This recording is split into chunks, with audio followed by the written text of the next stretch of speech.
Hi friends, నేను మీ సీతా మహాలక్ష్మి. ఈనాటి కథలకి స్వాగతం. ఈరోజు మనం తుమ్మల చెరువు పిశాచం అనే చందమామ కథని చెప్పుకుందాం. రచన శ్రీ మాచిరాజు కామేశ్వరరావు గారు. తుమ్మల చెరువు పిశాచం. కమల అత్తవారింటికి కాపురానికి వచ్చిన వారం రోజుల్లోనే భర్త భద్రం పరమ బద్ధకస్తుడని గ్రహించింది. పొలం పనులన్నీ 60 ఏళ్లు దాటిన మామగారు మాధవయ్య చూసుకునేవాడు.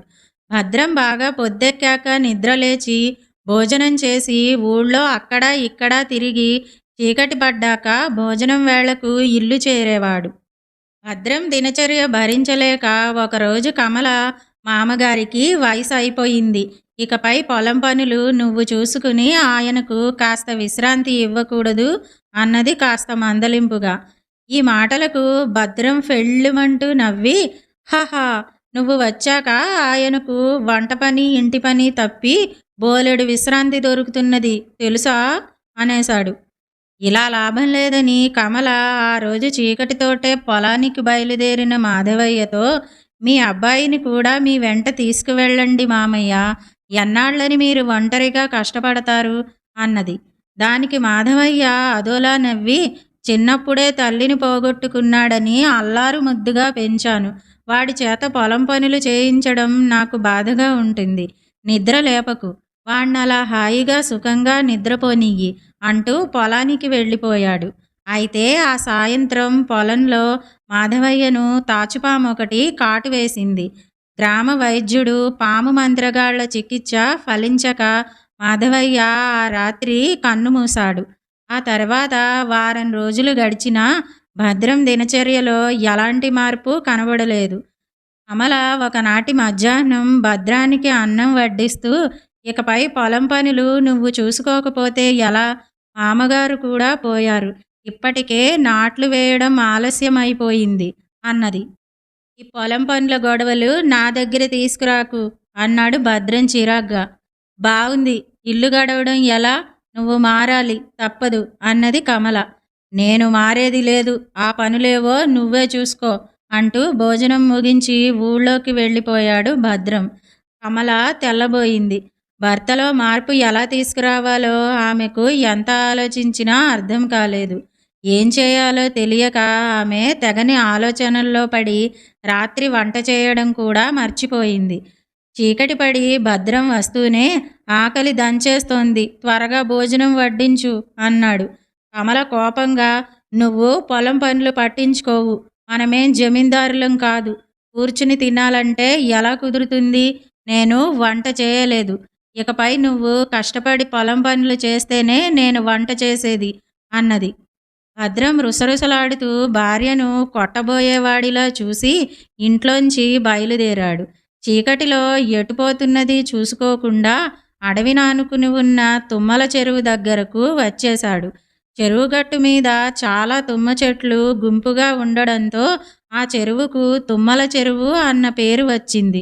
గట్టు మీద అక్కడక్కడ ఊడలు దిగిన మర్రి చెట్లు కూడా కొన్ని ఉన్నవి. గ్రామంలో పొలం పుట్రా ఉన్న రైతుల్లో ఒకణ్ణి. అలాంటి నేను ఆకలితో నకనకలాడుతూ రాత్రివేళ చెట్టుకు పుట్టకు తిరగడమా, చీచీ అంటూ ఎవరినో తన్నబోతున్నట్లు కాలు జాడించబోయి అంతలో రెండో కాలు పట్టు తప్పడంతో చెరువులో పడిపోయాడు. ఈతరాని భద్రం చెరువు నీట 2 మునకలు వేసి మూడో మునక వేయబోతూ, ఇదే జీవితంలో తుది క్షణం అనుకున్నాడు. అయితే ఆ మరుక్షణమే అతడి చేతికి ఒక మర్రి ఊడ అందింది. దాని సాయంతో భద్రం గట్టుమీదికి చేరాడు. అంతలో ఒక ఆడపిశాచం అతణ్ణి, ఎందుకు చావాలనుకున్నావు, నేను ఊడ అందించకపోతే ఈ పాటికి చచ్చి ఉండేవాడివి అన్నది కోప్పడుతున్నట్టు. మొదట్లో పిశాచాన్ని చూసి భయపడిన భద్రానికి దాని మాటలు వినగానే కాస్త ధైర్యం వచ్చింది. అతడు దానికి ఏం జవాబు చెప్పాలా అని ఆలోచించేంతలో పిశాచం, ఏవైనా మంచి పనులు చేసి పైలోకాలకు పోవాలని ఇక్కడ ప్రార్థన చేసుకుంటున్నాను, నీ వల్ల అంతరాయం కలిగింది అన్నది. పిశాచి అలా అనగానే భద్రానికి ఇదేదో సత్యకాలపు పిశాచి అని అర్థమైపోయింది. అతడు విచారంగా ముఖం పెట్టి, నన్ను కాపాడి చాలా పుణ్యం మూటగట్టుకున్నావు, చిల్లి గవ్వలేని వాడిని, పెళ్ళాన్ని ఎలా పోషించను అంటూ మళ్ళీ చెరువులోకి దూకబోయినట్లు నటించాడు. వెంటనే పిశాచం, అంత పని చేయకు, ఆగు ఆగు అంటూ చెట్టు మీదికి ఎగిరి ఒక మూట తీసుకువచ్చి భద్రం చేతిలో పెట్టింది. ఈ డబ్బుతో సుఖంగా బతుకుతాను, నీకోసం ఇంట్లో అందరం ప్రార్థన చేస్తాం అని ఆనందంగా ఇంటిదారి పట్టాడు భద్రం. భద్రం ఇల్లు చేరుతూనే డబ్బు మూట కమల ముందు పడేస్తూ, తలుచుకుంటే క్షణంలో డబ్బు గడించగలను, ఇది దొంగ సొమ్మేం కాదు తెలుసా అన్నాడు. కమలకు కలిగిన ఆనందం అంతా ఇంతా కాదు. అయితే భద్రం ఆ మర్నాడు తను తెచ్చిన డబ్బులో కొంత జూదానికి, మరికొంత తనలాగే పనీపాటు లేకుండా గాలికి తిరిగే మిత్రులకు ఖర్చు చేసి ఇంటికి తిరిగొచ్చాడు. డబ్బు ఇలా ఎడాపెడా ఖర్చు చేస్తే ఎలా? వ్యవసాయం నచ్చకపోతే ఏదైనా చిన్న వ్యాపారం ప్రారంభించు అన్నది కమల. ఎవరైనా సలహాలు చెబితే నాకు కోపం ముంచుకు వస్తుంది తెలుసా అంటూ భార్య మీద విరుచుకుపడ్డాడు భద్రం. ఈ విధంగా తుమ్మల చెరువు పిశాచం ఇచ్చిన డబ్బు నెల తిరగకుండానే ఖర్చయిపోయింది. భద్రం మళ్ళీ ఆ రాత్రి చెరువులో దూకబోతున్నట్లు నటించి పిశాచం ఇచ్చిన డబ్బుతో తిరిగొచ్చాడు. భర్త డబ్బుతో రావడం చూసి కమల నిర్ఘాంతపోయింది. వ్యసనాలు మరింతగా పెరగడంతో భద్రం ఈసారి 20 రోజుల్లోనే డబ్బంతా ఖర్చు చేసేశాడు.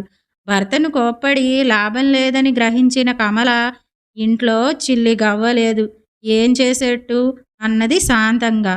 ఏం చేసేట్టా, అలా చూస్తూ ఉండు మరి అన్నాడు భద్రం భుజాలు ఎగరవేస్తూ.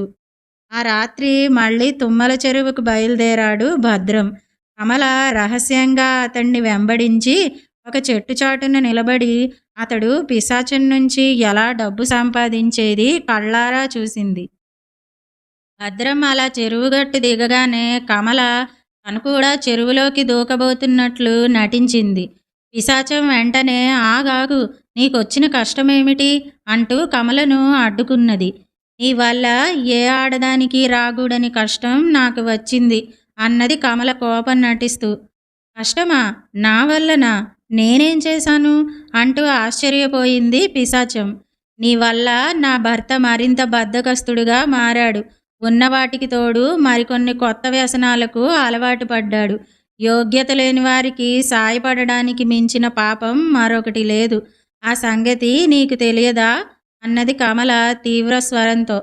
మంచి పని చేస్తున్నాననుకుని మరింత పాపం మూటగట్టుకున్నానన్నమాట. నా పాపానికి పరిహారం ఏమిటో నువ్వే చెప్పు అన్నది పిశాచం.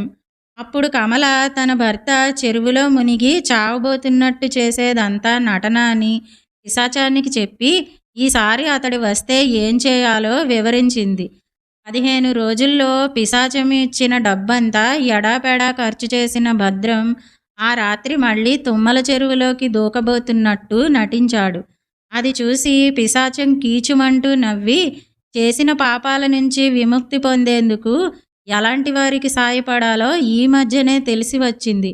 సోమరిగా తిరుగుతూ పెళ్ళాం కష్టం మీద బతకాలనుకునే నువ్వు మహాపాపివి. నీట మునిగి చచ్చే నీకు ఇకపై ఈ చెట్టే గతి అంటూ దూరంగా చీకట్లోకి ఎగిరిపోయింది. పిశాచం మాటలకు భద్రం ఒళ్ళు జలధరించింది. తను చచ్చి పిశాచం అవుతాననే భయం భరించలేకపోయాడు. తల వంచుకుని ఇంటికేసి బయలుదేరాడు. ఆ మర్నాడు చీకటితోటే భద్రం పొలం పనులకు బయలుదేరడం చూసి మనసులోనే తుమ్మల చెరువు పిశాచానికి కృతజ్ఞతలు చెప్పుకున్నది కమల. ఇదండి తుమ్మల చెరువు పిశాచం కథ. ఈ కథ గనక మీకు నచ్చినట్టయితే లైక్, షేర్, కామెంట్ చేయండి. మరిన్ని మంచి కథల కోసం మా ఛానల్ను సబ్స్క్రైబ్ చేసుకోండి. మళ్ళీ మరొక మంచి కథతో కలుసుకుందాం. అంతవరకు వింటూనే ఉండండి ఈనాటి కథలు.